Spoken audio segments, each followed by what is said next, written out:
હું બોલતો નથી ભાઈ, કદી નથી બોલતો.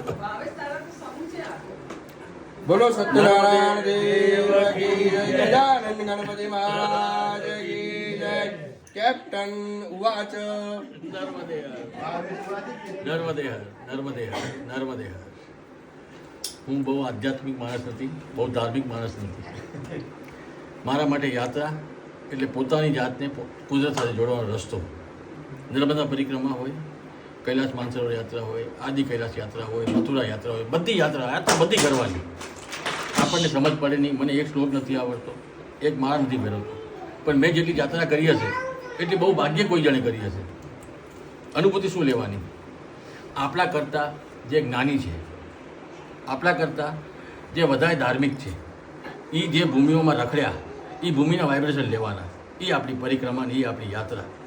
હું એ પર્પઝથી આ યાત્રામાં જોડાવું. મને સમજ પડે કે ન પડે, હું થોડું જમા કરી દઉં. ભાઈ હાલો, બહુ મજા આવશે. મેં તને એક સવાલ, મેં નિસર્ગને એક સવાલ નહીં પૂછ્યો. નિસર્ગની સાથે 5 વર્ષ પહેલાં વાત કરી. કોઈ માણસ 58 યાત્રા કરે, એ આપણું શું બગાડીએ? સારું જ કરતો ત્યારે 58 થાય ને, બાકી તો 5માં બધા પૂરા થઈ જાય.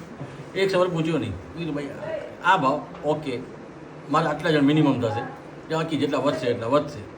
અને મને જે આનંદ થયો એ આ બધાનો આનંદ, એ મારો આનંદ.